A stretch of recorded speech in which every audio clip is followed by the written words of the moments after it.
Assalamualaikum warahmatullahi wabarakatuh. Baiklah, bagi yang baru mampir ya, ini adalah channel pembahasan soal matematika.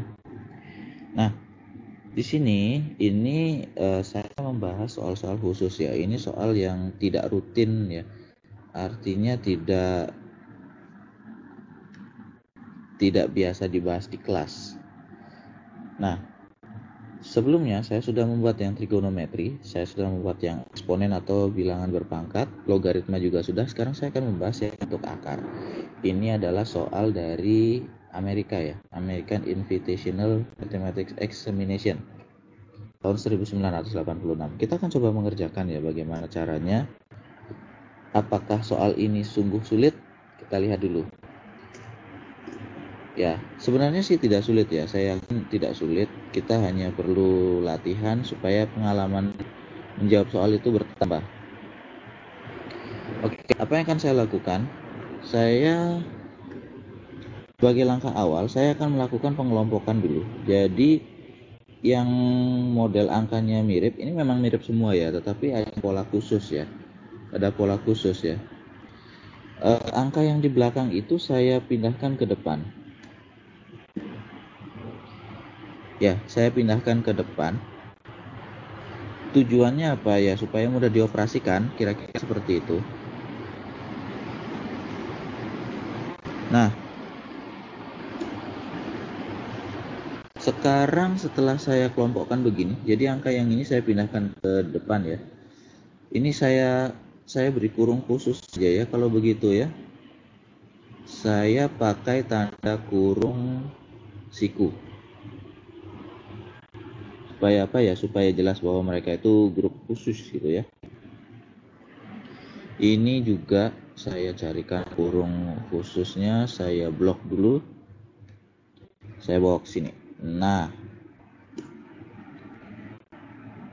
selanjutnya saya akan mengumpulkan bentuk yang sejenis. Sekali lagi ini kan apa ya namanya ya, karena saya biasanya seperti itu. Kalian bisa nanti mencoba-coba sedikit berbeda langkahnya, tidak masalah ya. Ini saya sengaja pilih akar 6 dan akar 7-nya ya. Akar 6 dan akar 7 ini saya sengaja jadi satu kelompok. Ya, karena menurut saya itu yang kelihatannya mudah untuk dikerjakan. Kelihatannya. Nah, kalau kalian nanti punya ide lain ya silahkan. Ini juga saya kelompokkan ya. Sampai di sini juga. Tetapi khusus untuk bentuk terakhir ini harus hati-hati karena di depannya ini tandanya negatif. Nah, saya akan buat seperti ini. Hati-hati dengan tanda negatifnya. Oke, sampai di sini saya akan menggunakan sifat akar dari bentuk akar.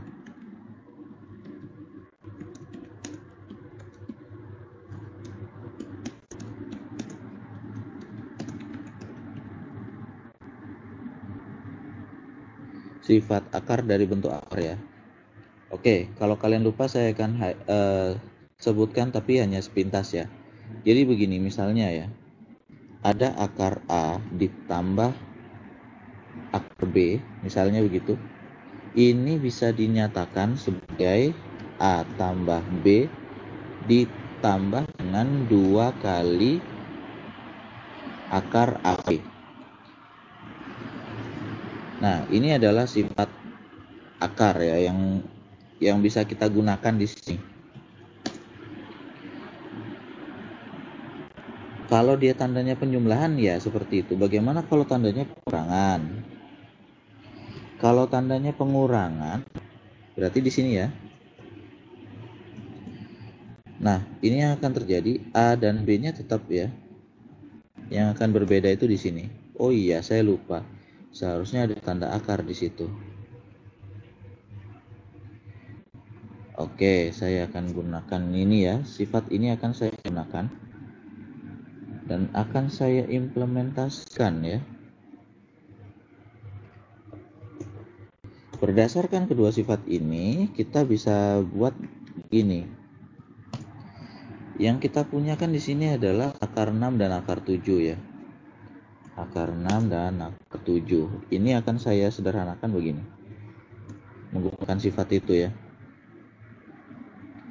Akar 6 tambah akar 7 itu sama dengan, ya ini ya, 6 ditambah 7, kan di sana dia akar A tambah akar B, jadi A plus B. Dia dikuadratkan sebenarnya sehingga hilang tanda akarnya. 2 akar ini ya, AB itu dikalikan, 6 kali 7. Saya cari dulu lambang perkaliannya, lambang kali. Ini dia 6 kali 7. Nah, ini ya, saya akan gunakan sifat ini. Bagaimana? Selanjutnya, ya kita hitung aja. 6 tambah 7 itu 13. Ditambah 2 akar 6 kali 7, 42. Nah, saya akan ubah seperti itu ya, akar 6 tambah akar 7. Dengan cara yang sama, kalau yang tandanya negatif ya, saya akan kerjakan ini. Ya, ini saja bedanya di sini. Oke, kita sudah dapat 2. Selanjutnya, kita akan kerjakan lagi ya. Saya akan kerjakan ini sebagai kelanjutan langkah yang tadi itu ya. Jadi akan saya gunakan yang sudah kita dapat di atas. Oke, ini saya copy dulu. Copy, lalu nah ini dia. Akar 6 tambah akar 7 saya ganti pakai ini. Hal yang sama juga akan saya lakukan di sini ya. Oke, ini saya copy lagi. Copy lalu paste. Nah, ada akar 6 kurang akar 7, saya pakai di sini.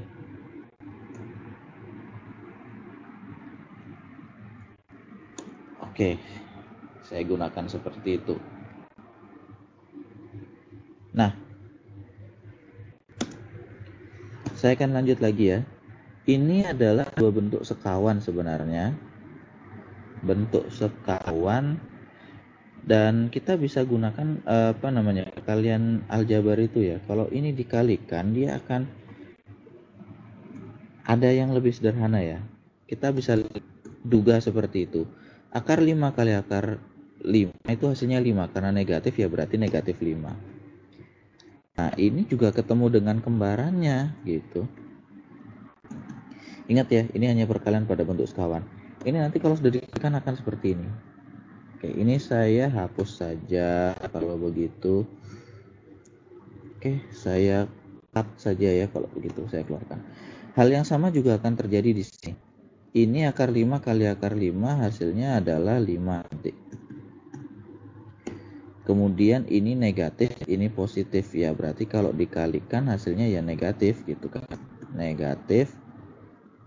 Saya cari dulu tanda kurungnya. Nah,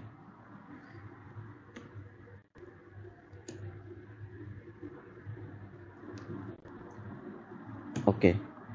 Saya ambil ini ya. Saya perlukan yang di dalam saja.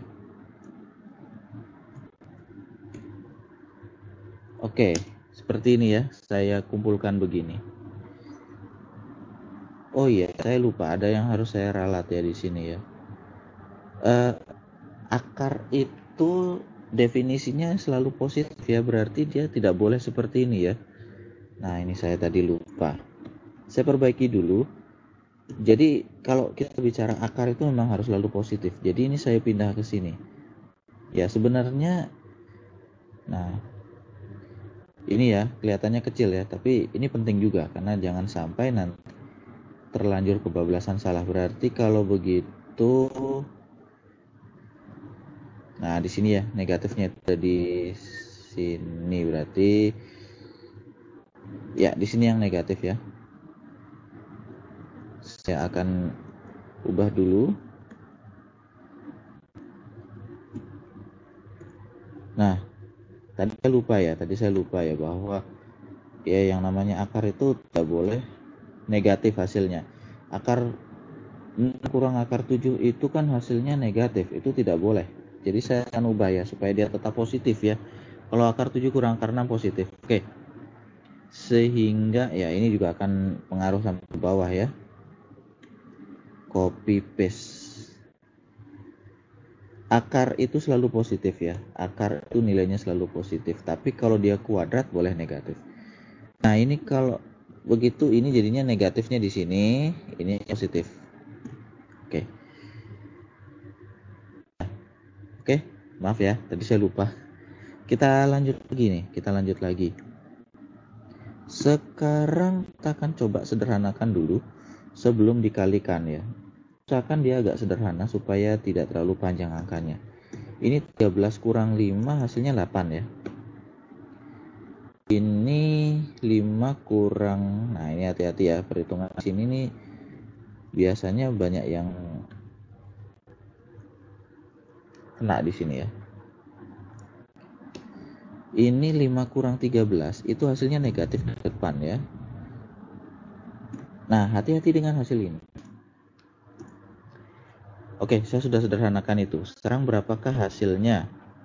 Kita lihat bahwa ini sebenarnya perkalian sekawan ya, lagi-lagi sekawan. 2 akar 42 ditambah 8, 2 akar 42 kurang 8.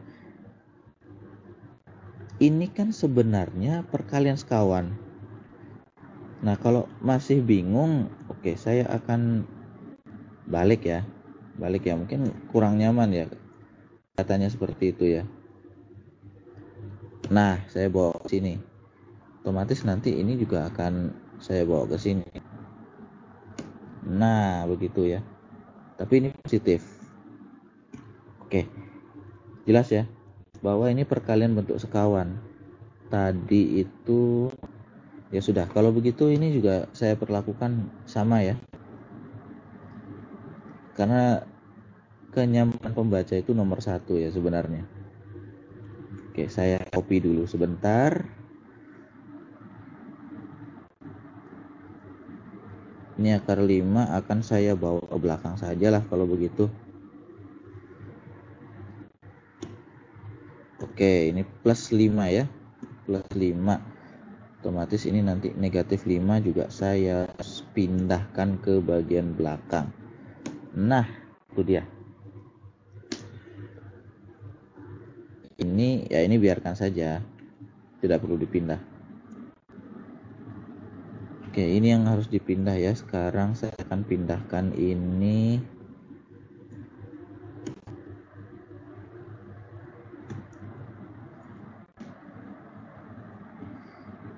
supaya enak dibaca. Oke. Ya. Karena kecenderungannya begini, kalau negatif itu di belakang itu lebih nyaman dibaca ya. Sepertinya begitu ya. Tapi sebenarnya tidak ada masalah juga ya. Oke, saya akan lanjutkan lagi perhitungannya. Ya, jelas bahwa ini perkalian sekawan sehingga nanti untuk menyelesaikan ini kita hitung saja ya, depan dengan depan, belakang dengan belakang. Hasilnya ya itu 2 kali 2 itu kan 4. 4 akar 42 kali akar 42 itu hasilnya 42.